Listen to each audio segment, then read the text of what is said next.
etxipenera eramaten gaituztenak batzuk, salaketak, epaiketak, oldarraldiak, eta beste batzuk ilusioa sortzen digutenak.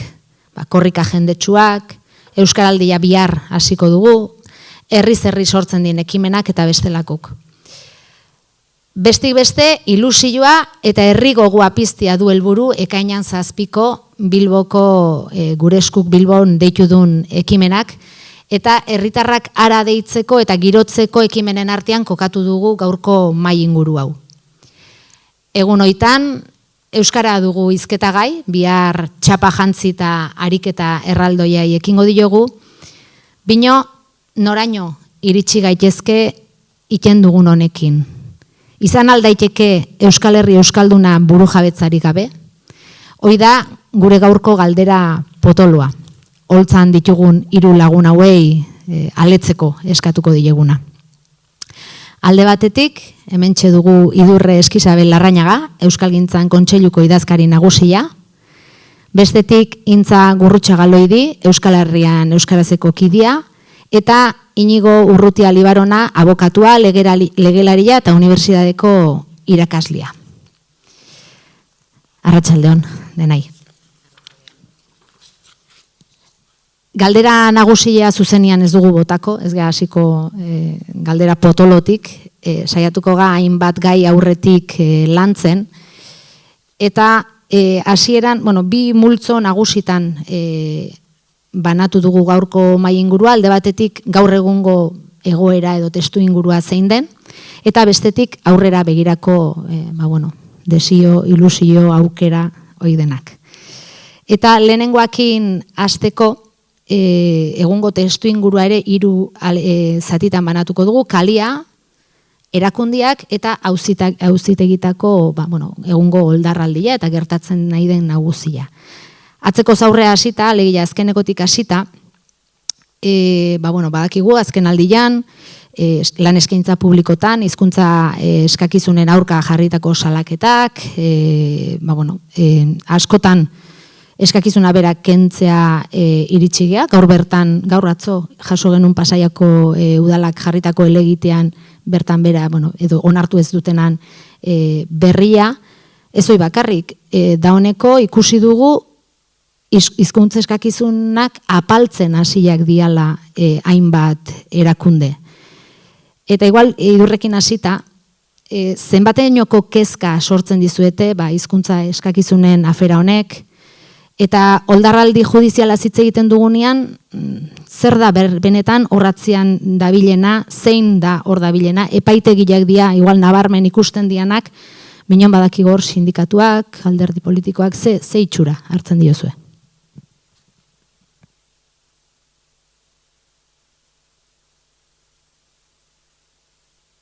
Bai, arratsaldeon eta eskerrik asko gonbidapenagatik eta hemen, gure ikuspegien berri emateko aukeragatik. Oldarraldi judiziala, ez? Hala izendatzen dugu kontseiluan eta uste dut gainera gizartearen parte handi batek ere bere egina daukala izendapen hori. Kezkagarria oso kezkagarria, ezta? Gainera, oldarraldi hau datorren forman, hain justu euskararen normalizazio eta biziberritze prozesuak beste astinaldi bat eta beste urratsa luzatzea eskatzen duen momentu batean. Hau da, orokorrean euskaltzaletasunean edo euskalgintzan mugitzen garenok, eta beste askok ere bai, oso jabetuta gaudenean, aurrera pauso sendoak egiten ez badira, kinka oso larrian gaudela, ezta? Orduan, aspalditik ari gara eskatzen paradigma aldaketa bat behar dela hizkuntz politiketan, eta hori eskatzen ari garenean, jada kamustuak dauzkagun tresna hoiek ere nolabait kentzen ari zaizkigu. Niretzako honek dauzka aspektu zakar asko eta gainera geruza desberdin askotan eragiten dutenak. batetik eztabaida bera nun finkatzen den, edo nun finkatu den, ez? Ze hor ustezko talka baten aurrean jartzen gaituzte diskursiboki behin eta berriro, ez?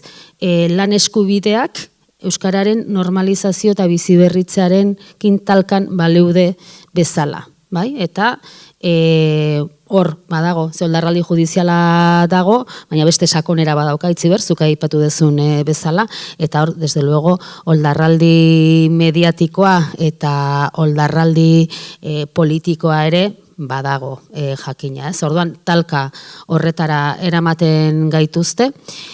Nolabait euskalgintza bera, ez? Beste gauza batzuetan aritu beharko ginatekenean buru belarri eta jendeari, gizarteari hitz egiten diogunean ere beste gauza batzuetaz aritu beharko genukenean nolabait polizia rolean jartzen gaituzte, ez? Behatzaile rol batean oso gauza abstraktu eta inkluso zakarren gainean hizketan, ez? Ez dakiz lanpostutarako, ez? Pixkat, holako leku nik uste itxusi batean.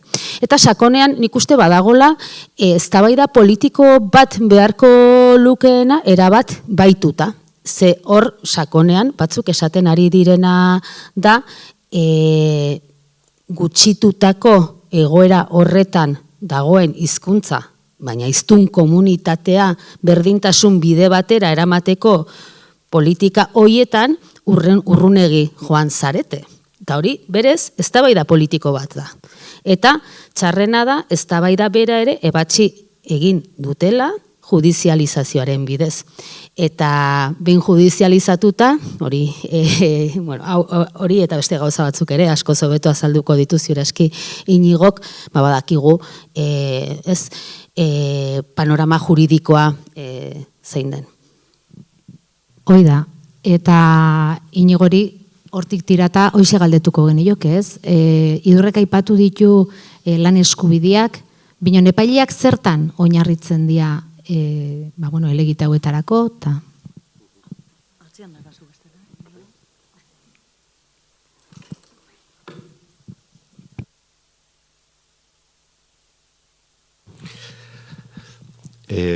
Eskerrik asko gonbidapenagatik, eskerrik asko Itziber, betiko lagunekin elkartzeko beti, aukera polita izaten dalako zerak, ez? Epailek non argumentatzen duten, edo zertan argumentatzen duten sententzietaz jardun aurretik, utzi da sola parentesi txiki bat Itziber.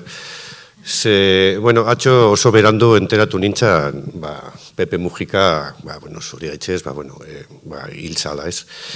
Eta, anibili nintzen telefonoari begira argazkiak eta bilatzen, ez? Berarekin egindako zenbait argazki, ez? Eta arek eraman ninduen pasaizo batera. Bazan Andra Zar bat, eta Andra Zarrar arek esan zion berarekin zegoen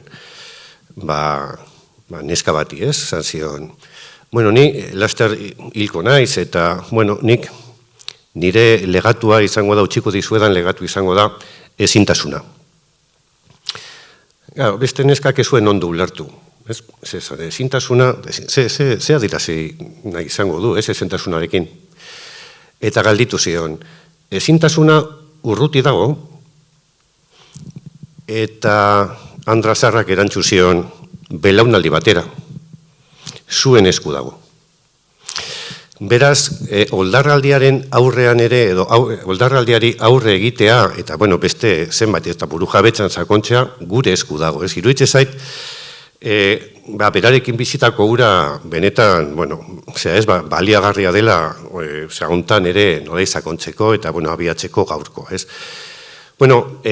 Idurrek esan duen modura, hemen paradigma aldaketa bat gertatu da. Epaileen, nolabait esan diteke epaileek euren ideologia erabat argi, ezarri dutela azken bolada honetan.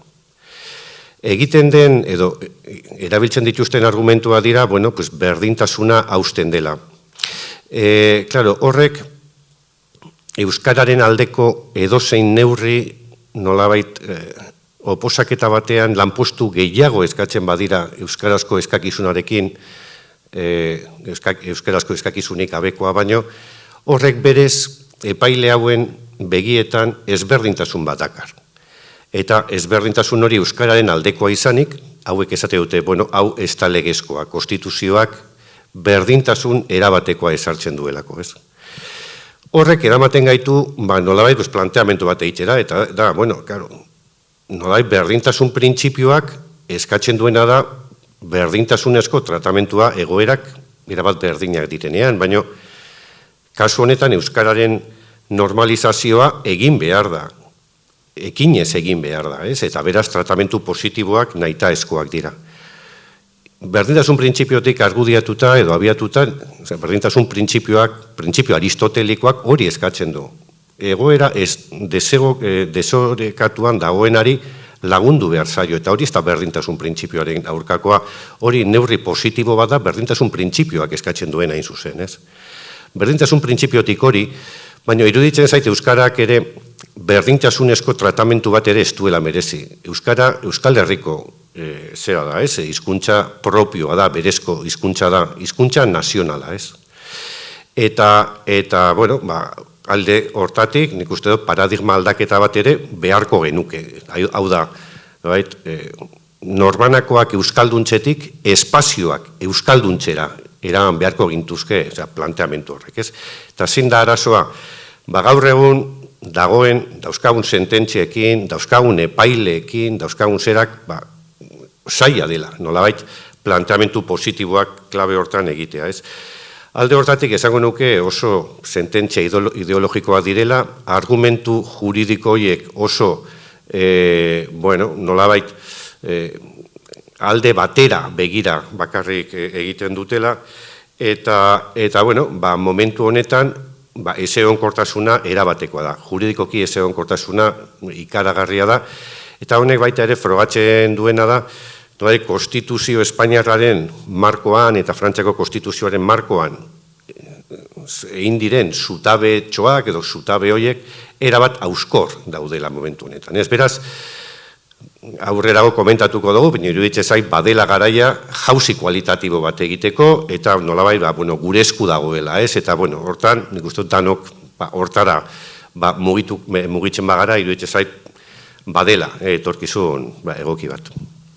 Ongi, esaten dugunean oldarraldi judizial bat bizitzen nahi gala, guain arte hizkuntza eskakizunei buruz, eta pixkat esango genuke epaileak administrazioarekiko edo izaten nahi dian jarrera zaituga, binon esan daiteke agian oldarraldi jau askoz ere zabalagoa dela, ez? Ikusten dugu, ze horrek esantzu epaileak politika iten nahi diala, eta hoi ikusi daiteke neurriz kanpoko epaiak ere agian airegealako ezagutzen, ez? Bai, gazte mugimendua da ezagutzen neurriz kanpoko epaiak, eta hortan intzak badu agian esperientzi pixka bat, ze justu apirilean izan zenuten epaiketa Baionan, kontatuko iguzu pixka bat nola bizi dezuen herrigintzatik? Bai, arratsaldeon eta eskerrik asko gonbidapenagatik. Bueno, pixka bat testu inguruan jartzeko, akaso batzuek jakingo dezue, joan den abenduaren 3an Euskararen nazioarteko egunean, Baionako epaitegia norman idatzi genuen justizia euskararentzat, Euskal Herrian euskarazeko bikidek. Ekintza hori egin genuen Euskararen nazioarteko egunean, uste baiteu Euskaran egun hori oraindik ere aldarrikapen eta borroka egun izaten jarraitzen dula, hemen ondo aipatu den bezala euskararen normalizazio egoera oraindik oso urrun dugulako, eta beraz hor urratsak ematen jarraitzea ezinbestekoa delako, eta uste genuen ekintza aldarrikapen ekintza bat egitea ezinbestekoa zala egun horretan.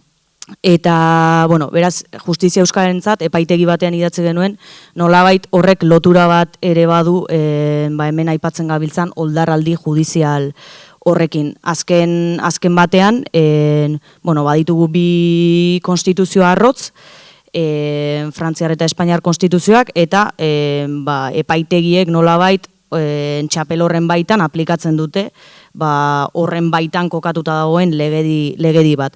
Eta beraz, bazen ekintza hori justizia euskararentzat aldarrikatuz, epaitegiak zuzenki interpelatuz, daukagun legedi injustu hori salatzea. Eta gero aldi berean, mahai gainean jartzea Euskal Herrian euskarazetik azken urtetan darabilkigun aldarria edo leloa Euskararen Errepublikaren beharra. Eta bueno, pixkat hori guztia aldarrikatzeko egin genuen ekintza hori, jakinik horrek ondorio batzuk izango zituela, eta ondorio batzuk izango zituela hain justu epaitegian bertan. Eta izan genuen apirilaren 11ean epaiketa, guk eskatu genuen euskaraz deklaratu nahi genuela han, eta bueno, ukatu ziguten euskaraz deklaratzeko eskubidea.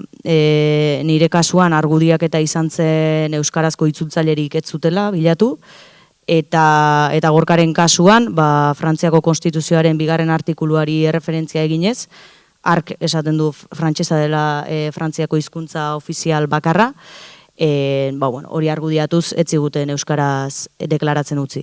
Eta uste dugu, epaitegi barrura borroka hori eramanez, argi ikusten dela, kasu honetan Frantziako estatuak euskararekiko duen, euskaldunokiko duen zapalkuntza jarrera hori.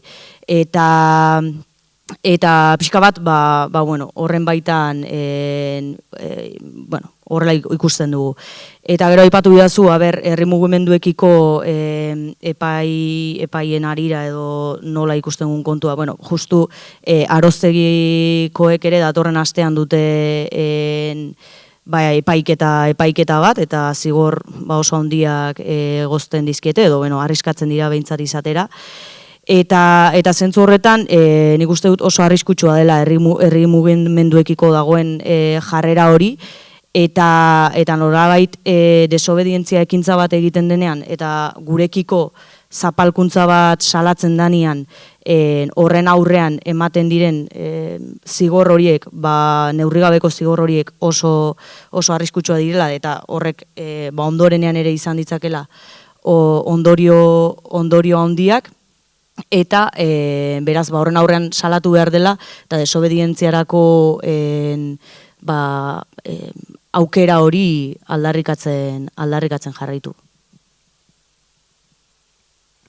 Horri tiraka eta pixkat ordena aldatu ingo dut, eta kalia, nola ikusten zute kalia maila hortan, ez? Erantzunari dagokionez, aktibazioari dagokionez, euskalgintza, herrigintza nola dagon, ez? Nik? Bai, bale.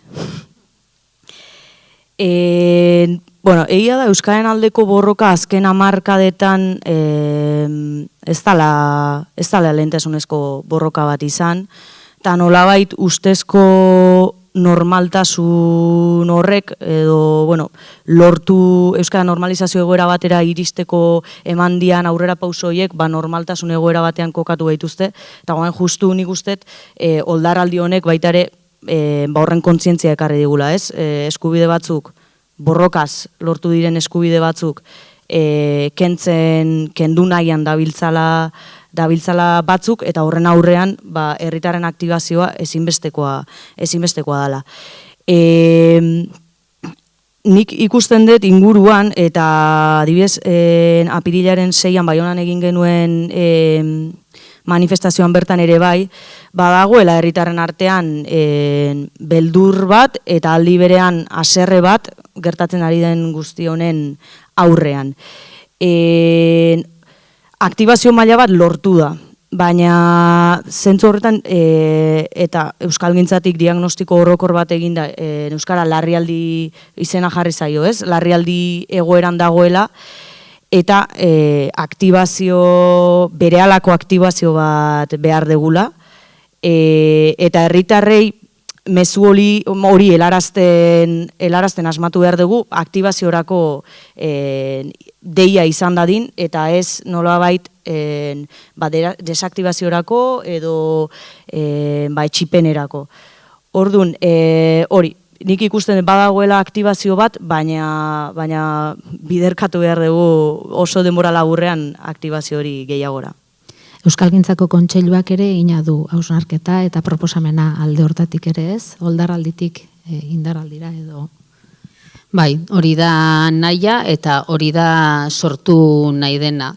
Dena den nik uste dut gaur egun edozein gizarte eta herri mugimendurentzat konplexua dela, ez? Galdera bera, nola dago kalea horri erantzutea, ezta? Gizarte konplexuak gara, duela markada batzuk baino konplexuagoak, individualistagoak, beste gutako bakoitza, ez? Era desberdinetara mugitzen gara.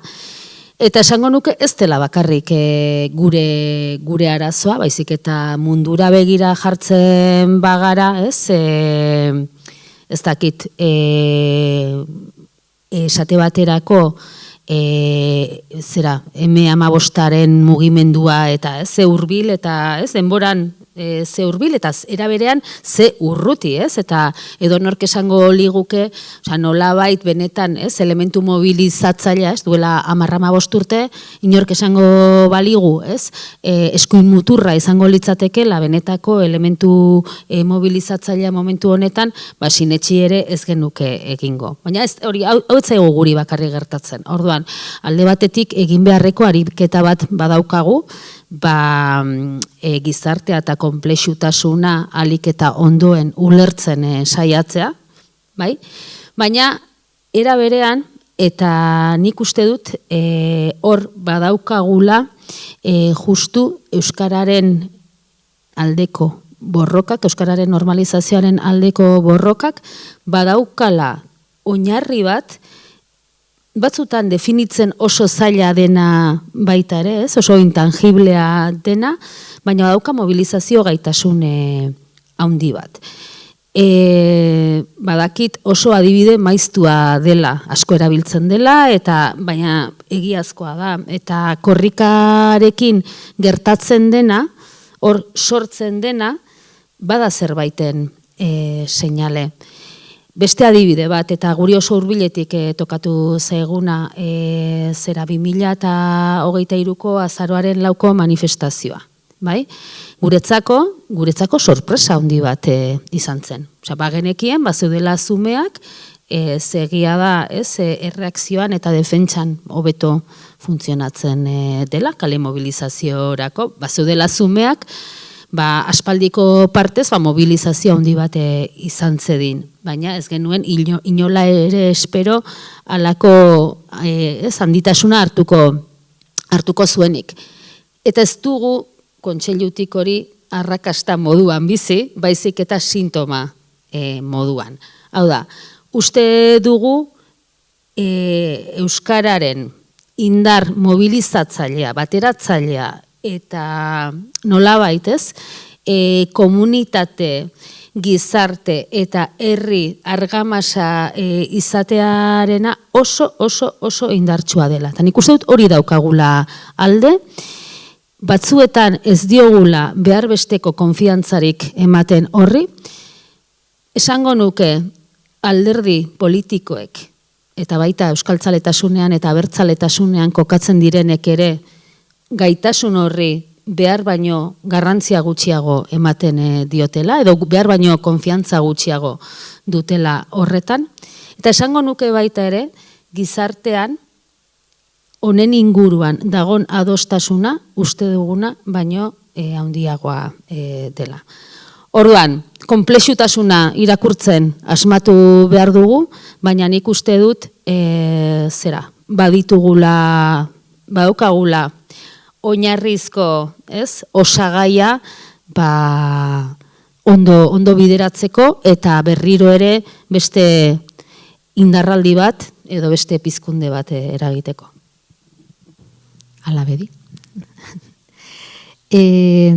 Alderdiak aipatu dituzu eta bueltatuko ga kaletik, toki irekitik, toki itxira bueltatuko ga eta bueltatuko ga erakundetara. Euskal Herria Hiru administrazioaren pean dago, eta erakundetatik sustatzen den hizkuntza politikek nola ikusten juzute? Zenbateko politika hauek zenbateko nahikotasuna dute, bermatua dugu euskaraz hartatua izateko eskubidea adibidez, erakundeen aldetik?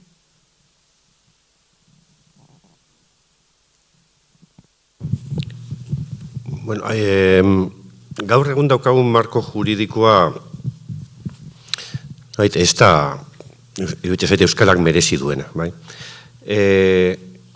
Konstituzio Espainiarrak hainbat eragin sortzen ditu, ez? Hizkuntzen gainean. Gure kasuan, egiten duenetatik bat, argi bat da, gure hizkuntza komunitatea zatitu, bi autonomia erkidegoan hegoaldean. Hori konstituzioaren zera bada, ez? Gero, biharrenik, hizkuntza trataerei begira, konstituzioa ez da neutroa. Ez da neutroa hizkuntzekiko. Konstituzioa gaztelearen tratamentu privilegiatua mantentzen du, ez? Zer esanik ez? Konstituzio frantsesari buruz, ez? Noai privilegiozko egoera batean sartzen da zera bat, ez? Hizkuntza bat. Beraz, galdetu behar dena da, planteamentu berritzaileak planteatzen direnean, galdera edo ikurra izan barko alizateke euskara, izan behar da, erabilgarri eta baita nahitaezko. Zenbait funtzioetarako eta zenbait zeratarako. Eta gero, hori, konstituzioek mugatzen dute, ez? Gero, horren menpe sortu dien instituzioek eta, nolait, hizkuntza politika bat abierazi zuten, Euskal Autonomia Erkidegoan, Nafarroan, iparraldean ez da oserarik, ez? Baina, Euskal Autonomia Erkidegoan, nolabait bere garaian, ez? Orain 50 piku urte, ez? Ezarri izan eredua, eredu hori, oraindik dago indarrean, ez? Eta funtsean dakarrena da, nolait, askatasun esparru batzuk, ez? Bermatzea euskarari, ez? Euskaraz ikasi nahi duenari, D eredua ezarriko diogu. Telebista euskaraz ikusi nahi duenari, gustatxe bazeizkio parentese artean, ez? Marrazki bizidunak eta euskal pilota, ez? Euskarazko telebista. Ez da izer baldin bada, euskarazko, ez dakiz, funtzionario batzuk euskaraz atenditzeko. Hori da, hain zuzen, gutxiengoentzat ezartzen den eredu bat. Europan eredu hau ezaguna da. Ez dugu guk asmatu. Eredu hori ezarrita dago. Iruditze zait, momentu honetan, euskal gizarteak, egiten duen eskakizunetatik bat dela, paradigma aldaketa bat behar dugu. Ez da nahikoa, askatasun eremutsuak bermatzearekin.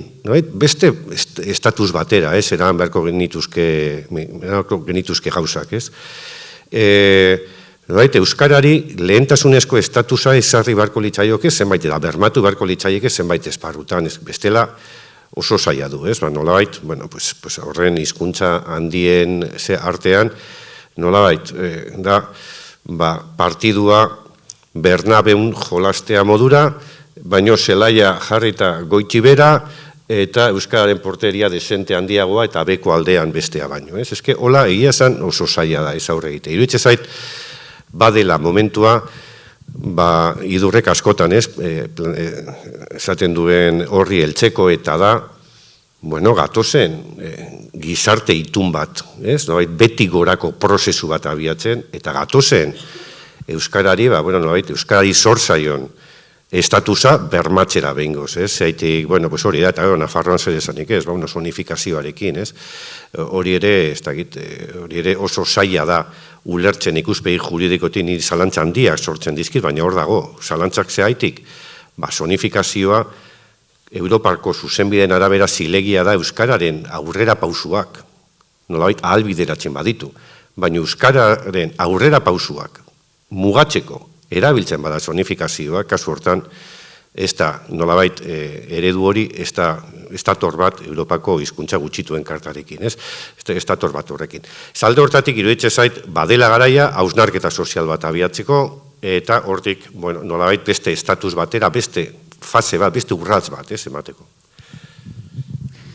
Beraz, aurrera begira jarri dauneko, eta, aurrera begira jarrita, baikorrak zazte? Nik ustet gaur egun baikor izatea autu politiko bat dela, besteak, beste. Esan nahi dut zera, ez? Ez daukagu besterik. Bai, etxipenean erortzea beste autu politiko batzuk legitimatzea eta hoiek indartzea da. Beraz, inozoak ez, baina baikorrak eta itxaropentsuak bai, ezinbestean eta politikoki. Nik pixkat berrartuko nuke Inigoke aipatu duena, pixkat zera ez, hizkuntz politika egiten diren hortara hori azpimarratzeko. Osea, pixka bat, eta behar bada euskalgintzak ere hontan batzutan badaukagu zailtasuna, eta behar bada badaukagu akatsa, igual bada gure ardura, zenbateraino helarazten diogun gizarteari ez, hizkuntz politika eta olako gozak aipatzen ditugunean, zertaz ari garen, ezta? Eta, badidez, eta lako hitzak erabiltzen ditugu, ez, paradigma aldaketa bat behar da, eta, ez? Guztiz bat, eta nik uste daukagun arazo handietako bat hori dela, euskararen ustez, euskararen aldeko hizkuntz politika sendoena egiten den lekuan, Araba, Bizkai eta Gipuzkoan ere, nolabait gutxiengoei minorientzako begirada batetik egiten dela hizkuntz politika. Horregatik eta guk sortu eta eratzen ari garen akordio soziopolitiko berri horretan oinarri garrantzitsuetako bat ezagutzaren unibertsalizazioa da. Bai, honek zer esan nahi du hitz lauetara ekarrita, ba irudikatu behar dugula etorkizun bat zeinetan Euskal Herri guztian herritar guztiek euskaraz jakingo duten. Bai? Hori da ezagutzaren unibertsalizazioa, eta hori da berme bakarra batetik hizkuntz eskubideak bermatuta izan ditzagun, euskaraz normal aritzeko aukera izan dezagun, eta ez beti kontraize eta zera, eta ez horretarako bakarrik, baizik eta nolabait, benetan gizarte kohesionatu baterako bidea ere hori da. Bestela, oraingo ereduarekin onenera ere bagoaz bi komunitate oso nabarmeneko gizarte batera. Zeinetan, eta gainera goazen martxan gero eta murritzagoak izango diren gune euskaldunentzako batzuk egongo diren, baina gizartearen gehiengoa egongo den euskaratik aparte. Nik uste dut besteak beste, eragile politikoek, osea sozialek ere bai, baina bereziki politikoek, beren buruari hori galdetu behar diotela. Beren gizarte eredua hori ote den. Segregatutako gizarte bat, ala benetan kohesiotik pasatzen dena. Eta hau ez da ez egin gaitza, eta ez inorri ez dakinolako zailtasunak eta zamak ezartzea. Hau guztia egin daiteke epe zentzuzkoetan, egin daiteke progresiboki, eta badakigu nola egiten den. Horri helduta, eta bueno, Udalerri Euskaldunen mankomunitateko kide den herri batian gaudela kontuan hartuta, askotan egiten den irakurketa da ezagutzan aldetik berdintzera goazela herri guztiak, ez? Arnasgunei garrantzia handia ematen zaie, beharrezkoak dialako nagusiki euskeraz aritzen dian lurgune hoiek aurrera pausak emateko, eredugarri izateko, binon udalerri erdaldunenak euskalduntzen ari diala esaten digute, eta aldi berian udalerri euskaldunenak erdalduntzen ari dira, ez? Alegia berdintze fase batean gaude. Hizkuntza politikai dagokionez eta arnasgunei dagokionez zer esango zenukete? Hirutatik nahi dunak erantzuteko.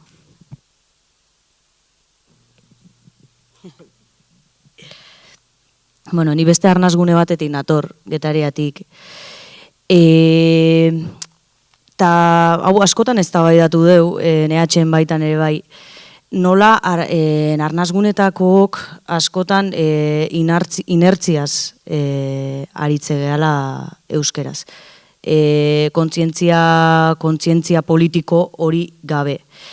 Eta aldiz, eremu ezain euskaldunetan, euskaraz ari dana, gehienetan kontzientzia horretatik ari da, edo ez da ari.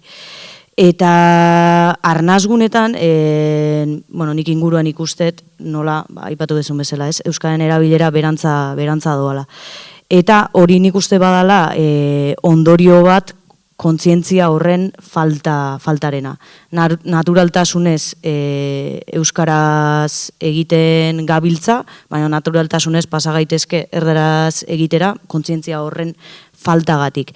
Eta nik uste dut beraz arnazgunetan hizkuntza politikei dagokionez askotan ez dago hizkuntza politikarik, badago, baina ez euskaren aldeko hizkuntza politika bat. Eta hor, ezinbestekoa dela askoz ere politika zorrotzagoak egitea, eta euskerari arreta jartzia. Askotan pasatzen dalako, egoera arnazgune badelako, osasun egoeran dagoela edo egoera honean dagoela euskera, eta ez da hori gaur egungo realitatea.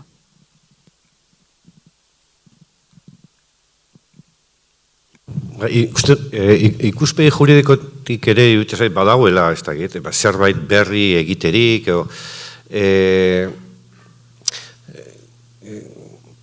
egia esan,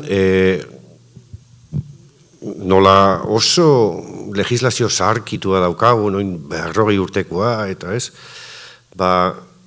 gutxi eginda, nolabait arnazguneen, nolabait, babestu, ze neurri hartu daiteken, eta barrez hor, eskerrak, uemak bere bidea induela, ordenantzekin, ez da izer, ez da gibeste, eta beste, gero udal legeak ere jasotzen ditu, zenbait gauza, udal legea ere apurra zalantzan jarri da konstituzio auzitegia, esan duelako, hizkuntza bati ezin zaioa lehentasunik eman, eta hor, nolabait baita oinarriak berriz ere, kolokan jarri ditu ez, baina ez dakit, gauzak egiterik badaude, baina asmatu behar da, ez? Adibidez, naturguneak babesteko sistemak, hizkuntzak babeste aldera ekar daitezke, hori izan diteke zeraltatik bat, ez?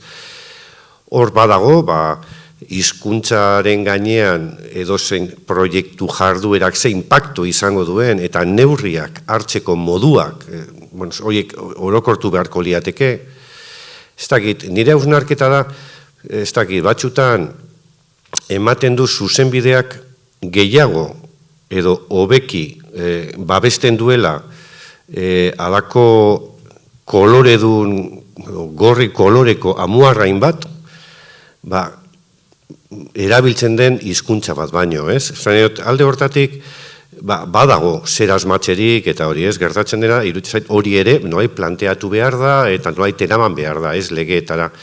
Eta hizkuntza politika dinamikoa da, mehatxu asko ditu, aukerak baita, beraz guzti hori hausnartu, eta asko zere dinamikoagoa izan beharko litzateke. Nolabait, pentsatu beharko genuke sozialki, zer, eta gero bultza horrekin, lege aldaketa batzu proposatu, eta dinamizitate desente gehiagorekin. Iruditzen zain momentu honetan badagoela botere publikoen aldetik bereziki, nolabait olako paralisi bat, ez? Eta paralisi horrek egia esan nire asko kezkatzen da, ez? Maten du, hor, zer egin, gauzak egin behar dira. Hain zuzen ez dauelako alternatibarik. Egin behar dira, eta nolabait gure esku dago ere hori egitea, ez?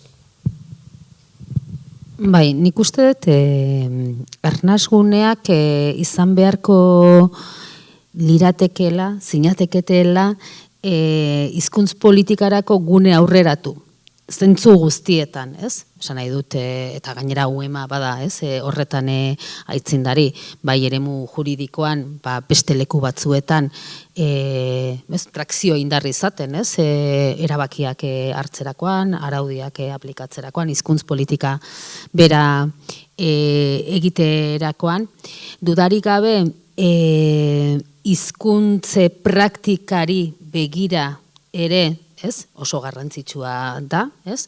Nagusiki euskaraz ariko diren espazioei eustea, hizkuntza praktikak bestelakoak direlako, eta ziur aski hizkuntz kalitatean eta reproduzioan eta ere horrek eragina daukalako. Eta uste dut, baita ere, izan beharko zinateketela hizkuntz politiketan vanguardia, nolabait sortzen diren egoera berrien konponbideak, osea, aztertu eta irtenbideak planteatzerako garaian. Esan nahi dut. Gaur egun erabateko arnasgune izatea gero eta zailagoa da, ez? Guk hainbestetan aipatzen dugun digitalizazioak esate baterako zerbaitek zulatzen baditu momentu honetan arnasguneak, pantailak dira, adibidez, ez? Gaztetxo ume eta gazteen hizkuntz eta bizi praktiketara begira badaukazue, hori gertatzen da Euskal Herri guztian, baina arnasguneetan daukazue hori hobeto aztertzeko, begiratzeko eta erramintak garatzeko testu inguru hobea, ez? Orduan, uste dut trakzioa importantea dela arlo guzti hoietan, eta benetan hizkuntz politikak planteatzen direnean arnasguneak begirada horretatik hartu behar direla. Ez bakarrik kontserbaziotik, baizik eta abanguardia izatetik gainera. Eta beste ohar bat, ze batzutan hizkuntz politikaren inguruan aritzen garenean, ematen du dena bitarra dela, ez dikotomikoa dela. Eta ematen du zer, baina nola egin behar dira hizkuntz politikak, arnasgunen alde, ala Bilboren alde, ez? Kontrajarriak baleude bezala, ez? Hizkuntz politikak behar du integrala. Hau diot, batzutan ematen dulako arnasgunea eta hiria kontrajarrita daudela eta kontrakarrean doazela. Ez, dena da bat, ez? Horrekin lotuko genuke, Inigo aipatu duen dinamismo hori, ez da? Legiak ere aldatu beharko liakela beharren baitan, ez? Aurrea beira jarriko ga, eta aurrea beira jartzea zaituga baikorgan edo ezgan, bihar euskaraldia hasiko da. Herri mugimendutatik adibidez, euskaraldia ulertuta, bai herri mugimendutatik eta administraziotik ere sustatzen den ekimen gisa ulertuta. Herri mugimendutatik zer gehiago bultzatu beharko genuke, zer eskaini diezaieke herri mugimenduak euskeraz bizi nahi duen herritarrai, eta aldi berian zer herritarroiek herri mugimenduei. Intza edo idurra igual. Euskaraldiaren kontestuan bai, baliatuta bihar hastekoa gala. Bueno, nik uste dut ariketa sozial oso interesgarria dela. Oso interesgarria baldin eta jabekuntza osoz eta zentzu osoz egiten bada, ezta.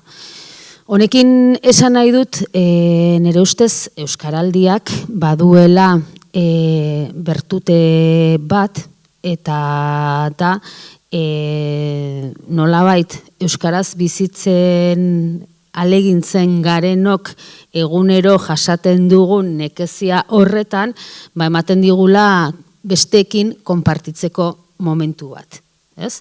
Eta nolabait adierazten digula baita, zerbait kolektibo eta egiturazkoaren aurrean gaudela, bai? Ez dela neri gertatzen zaidan zerbait, baizik eta, ez, ikusten dudanean beste norbait hau bizi txaparekin, borondate berez eta arazo beren aurrean gaudela. Alde horretatik uste dut garrantzitsua dela. Eta gero bestetik, gonbidapen moduan ere garrantzitsua iruditzen zaitez. Adieraztea beste batzuei egunerokoan euskaraz ardazteko zailtasuna ez nere baitatik sortzen eta ez nere baitan bukatzen, bai? Baizik eta beste, komunitate gisa daukagun arazo bat dela, eta haiek ere lagun diezadaketela niri pertsonalki, eta orokorrean komunitarioki eta kolektiboki korapilo hori askatzen, ez? Behar bada, denok ez dugu auzi hau leku beretik bizi, eta begira da berarekin bizi, baina dagon bidapen bat jabearazteko guztiona da, eta zuk ere egin dezakezu, ezta? Nik uste dute zentzu horretan garrantzitsua dela, nolabait baita ere ekartzen digula hizkuntzaren auzia behintzat egun batzuz denon ahotara, eta garrantzitsua dela. Egun hauetan norbaiti entzun diot, oldarraldiaren aurka euskaraldia, ez? Bueno, hor ere, badauka zentzu bat, ez da? Izan daiteke ere buru jabetza ariketa bat, ez da? Hola, era horta proposatuko bagenu. Intzazuk? Bai, nik bat idurrekin uste garrantzitsua dela, bakoitzak bere hizkuntza ohiturei erreparatzea, eta, horiek eraldatzeko ariketa itia, eta eraberian, uste ezinbestekoa dela baita ere, horretan guztian eragile horiek biztaratzea, ez? Azkenean, euskaraz bizitzeko ezintasuna ez da auzasko egoera bat, gaur egun bizi duguna.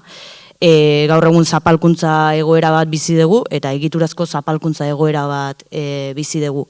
Beraz, hor, ariketa badator norbanakotik ere, noski baietz, eta norbanako badaukagu hor zer aldatuta zer egin, baina pixu gehiegi gure gain norbanako ongan ez jartzeko egiturazko arazo horri begiratzea, eta egiturazko arazo hori sorrarazten dituzten horiek seinalatzea, ustez baita ere ezinbestekoa dela. Eta lehen idurrek aipatu du ez, euskara komunitate indartsua duela, eta justu hor Iñaki Jurrebasok bere tesian ere nolabait buelta ematen zion, orain arte euskaldunongan jarri da pixu handia, ez? Erabileran dagoela ez dugula erabiltzen eta horretan. Eta justu berak aipatzen du gaitasuna dela gure ahultasun garrantzitsuena edo ahulgune garrantzitsuena, eta euskaldunok euskara erabiltzen dugula eroso ez gauden momentuetan ere bai. Alegia gutxi ditugun harreman sarea kontutan hartuta, gutxiengo egoeratik baino gorago gaudela, ez? Eta beraz, hor badaudela, norbanoko esku ez dauden bestelako aldagai batzuk eragiten dutena guk euskara ez erabiltzea. Eta zentzu horretan, adibidez hezkuntza ezinbesteko tresna da, eta egiturazko arazo hori, Euskal Autonomia Erkidegoan orain iaz, orain bi urte, hezkuntza legea, onartu berri den hezkuntza lege horrek ere, ez ditu, gaitasun horretan aurrera pausoak emateko baldintzak ez ditu bermatzen, beraz, garrantzitsua da, arazo horiei guztiei ere erreparatzea. Banitxun beste galdera batzuk aurrera behirako ontan, baina konturatu nahi zuei, entzuten nahi nitzala eta galderak errepasatzen nahi nitzala, pixkat negatibora jo zezaketela, eta erabaki dute zeitea. Orduan, eta ja, igual, itzuliko gineke hasierako galdera potolora, eta ilusioakin gaurko mai ingurua borobiltzeko asmoz, berriki sinatu duzue Euskara eta Euskal Kultura aske eta buru jabe adierazpena, 154 eragileren izenian hainbat euskaltzale eta kulturgilek, eta honen arira eskatuko izuet hasierako galdera potolora bueltatzea edo, eta bakoitzak alba ezue bi esalditan edo modu borobilean galderari erantzutea, ez? Eta galdera zen, izan aldaiteke Euskal Herria euskalduna buru jabetzari gabe, zergatik edo beste erabatea esan da, zein aukera zabalduko lizkiguke buru jabe izateak? Bueno, nik esango nuke, ez, ariketa abstraktu baten posible, ziurazki, ez, posible badela, eta ziurazki egongo dira, estaturen batzuk, hizkuntz supremazia maila, zera, ez, Espainiako estatuan eta Frantziako estatua baino txikiagoak direnak. Baina justu, errealitateak erakusten diguna da, gaur egun daukagun burujabetza eta eskumen mailarekin oso zaila dela, edo ezinezkoa dela, momentu honetan bizi dugun hizkuntz larri aldi honi erantzuten dioten euskararen aldeko hizkuntz politikak egitea, politika publiko, behar bezalako politika publikoak egitea.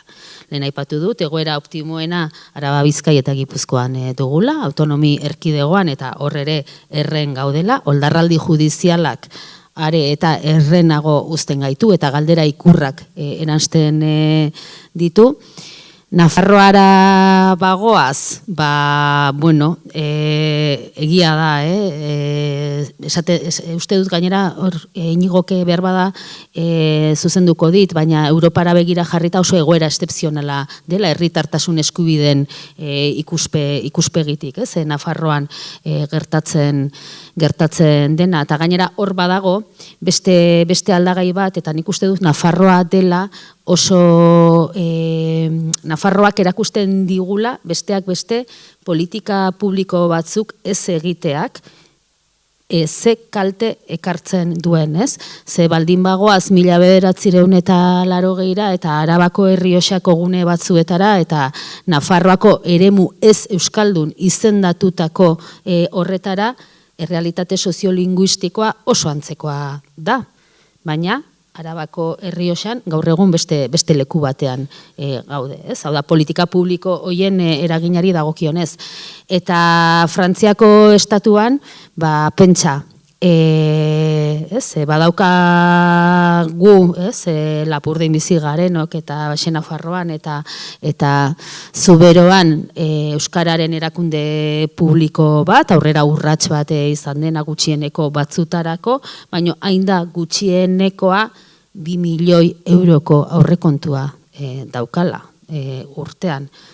Simon Fuchs antzerkigileak bikain esaten duen bezala 2 piztina Lapurdiko kostaldean. Hori da, eta datuetara bagatoz, larrialdia, oso larrialdia da. Orduan, 2 piztina, 2 txaleten daian, hor ari gara mugitzen. Eta gainera badago herri elkargotik borondate bat, behintzat handitzeko aurrekontu hori, baina departamentutik, erregiotik, estatutik erabat blokeatzen dena. Praktikak esaten digu, ez? Euskal Herren euskarazeko sortzaileetako bat izan zen Txillardegi eta hark esatezunez, estaturik estatu batekin agian euskara ez da salbatuko, estaturik gabe ziurrezetz. Eta, bueno, hori sinetxita dakau da horretan berreste gea.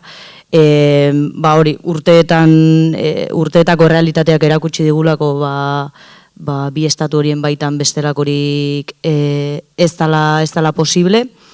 Eta, baino, aldi berean, orain arte indako bide hau guzti hau independentziari gabe eginda, eta euskaltzale askok indako borrokai esker iritsi da euskera, iritsi dan lekura, beraz, iparra eta hor jarrita, independentzia horretan, Euskaren Errepublika deitze diogun horretan jarrita, garrantzitsua izango da, helburu txikiak lortzen jutia, tokian toki borrokak piztia, eta pixkat pedagogia euskaltzale hori, Euskal Herriko txoko guztitan iten jarraitzia, ez dezan amets horrek edo,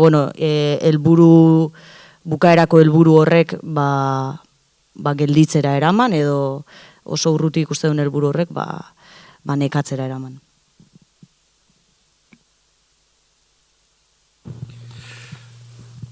Nik Antzeko zeratik, abiatuko nuke nire zera.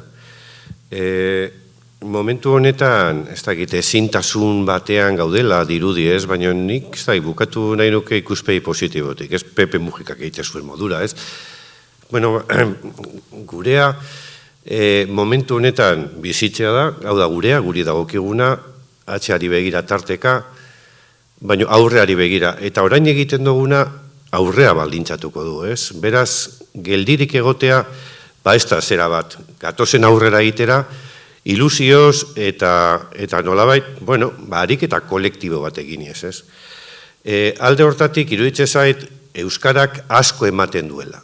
Osea, ez da asko ematen du, mundu berri bat izan diteke euskararik erabiltzen edo euskararik ez dakitentzako. Iruditze zait, hortik abiatuta, burujabetza kolektiboko ariketare bat egin behar dugula, Eta nolabait, Europan salbuespen izateari utzi, ze batzutan ematen du, gure hizkuntza komunitatea, toki batzuetan euskara eske ez da ofiziala eta eske ez dago erabiltzerik praktikamente zertarako, Beste toki batzuetan, segun non zauden, ze lurralde gainean zauden, bai o ez, udaletxarekin bai edo ez, edo igual udaletxekoak eskatuko izu, zuzeuk, gazteleraz jartzeko euskeraz aurkeztu nahi dozuna, beste toki batzuetan hau, beste toki batzuetan nolabait mantentzen dira zera batzuk, guzti hori ordenatu behar da, eta hori salbuespen bada, Europan salbuespen bada, hizkuntza komunitateari nolabait beste arnaz bat eman behar zaio, Momentu honetan bizi dugu, ematen du hori, euskara praktikamente oxigen hori gabe dagoela, eta barrez, eta egia da, dauzkagun tresnak ez direla nahikoak. Beraz, gatozen egitera hausnarketa bat, Gatozen egitera hausnarketa bat, helburuei begira, ze estatus politiko behar du euskarak. Ze estatus politiko, Erabaki dezagun nora, ze norabide, zein izango dan iparra, Eta gero baita ere, planteatu behar da, nolabait, helburu hortara heltzeko eta nolabait hori pakto politiko batean, nolabait adostasun edo itun politiko batean, behin esarrita, nola jardungo dugun, ze legislazio, ze lege eta barrez. Hau da, iparraldean iruditze zait, euskara ofizial bihurtu behar dugula, edo bentsat, nolabait, kolektibitate berezia egite aldera edo batera berriak, nolabait dauzkan zera horiek horre euskara, nik uste lehentasunezko zera bat izango dela. Nafarroan aurrera egin behar da, jauzi kualitatibo bat egin behar da Nafarroan, zonifikazioa alde batera utzi behar da, eskubideen klabean pentsatu, beharmatu, hizkuntza eskubideak, eta bar, eta Euskal Autonomia Erkidegoan, jauzia ere nabarmena izan behar dela, hau da, nolabait, ze zera, askatasun utxetatik gatozen, nolabait beste, beste paradigma batxutara, beste zera batxutara, non norbanakoak euskalduntzetik gatozen, eremuak ere euskalduntxera natural egin dezagun euskara edozein tokitan, eta hori bermatze aldera. Beraz, hori, hasidoan modura bukatu nahi nuke, eta da, hain zuzen, hori ezintasuna dirudi, baina, urruti dago, belaunaldi bat, eta gure esku dago, nolabait, jauzi kualitatibo hori egitea. Zerre despadu egiten edo gure zeratan geldituta ez dago, beraz gatozen, indarra hartzera, empoderatzera, eta, gatozen, jauzi bat egitera. Bukatzeko besteik esan nahiko zenukete edo publikoan daun baten batek galderaren bat edo aipamenen batin nahiko balu, guantxa aukera.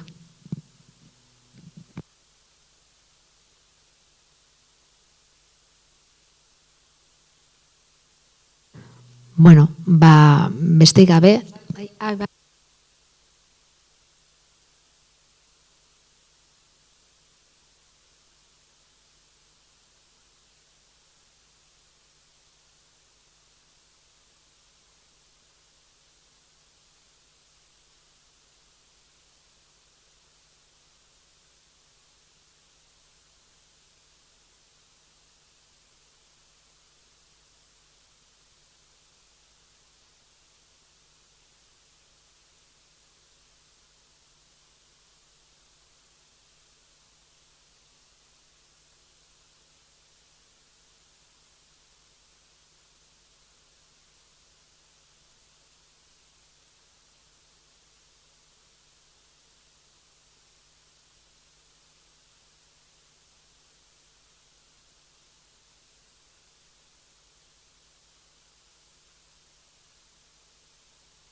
izan behar dugu, ez zer egingo dugu, zer eramango gaitu irabazteko.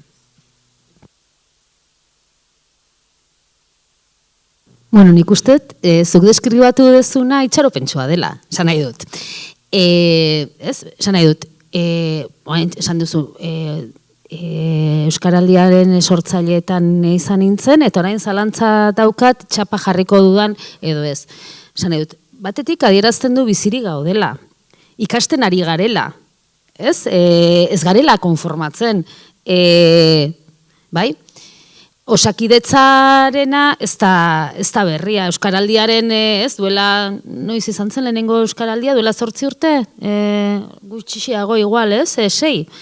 Ez, orduan ere, ez, osakidetzakoa antzera zen. A ber, honekin zer esan nahi dut. Bueno, itxaropenak eta frustrazioak gure hipotesien arabera mugitzen dira, ez? Eta momentu jakin batzutan hipotesi batzuk egin ditugu, eta huts egin digute. Hori oso gauza gertagarria da batez ere gizarte eraldaketan ari garenean. Nik eskatzen hauena da orokorrean sortu den giroa eta provokatzen den giroa orokorrean dela beldurrarena eta frustrazioarena.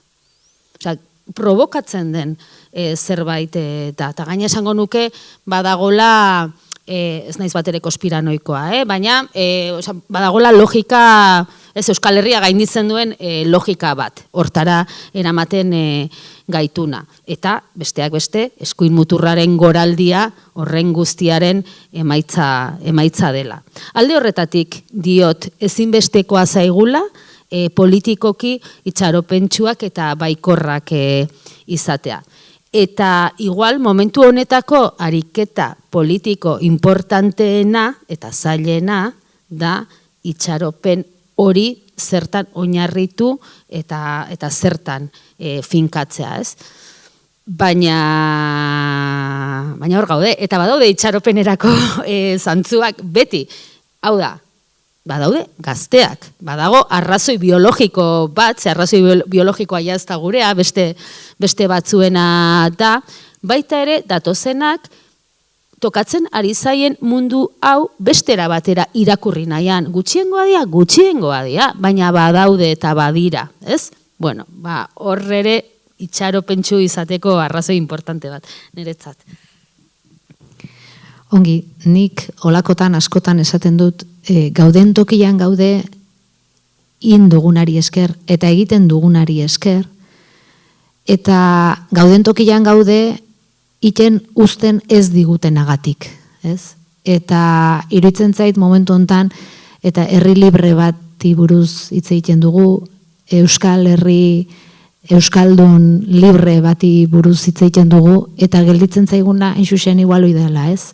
Ilusioz, falta zaigun hori, uzten ez diguten hori, edo faltan ditugun aukera hoien bila jutea, eta hortarako, orain, hor atzean dugun deialdiari kasoin, eta ilusio osoz Bilbora jun, ekainan 7, egun pasa errain, aldarrikatu, ongi pasa, pozik bizi, eta herri libre batian, ez da?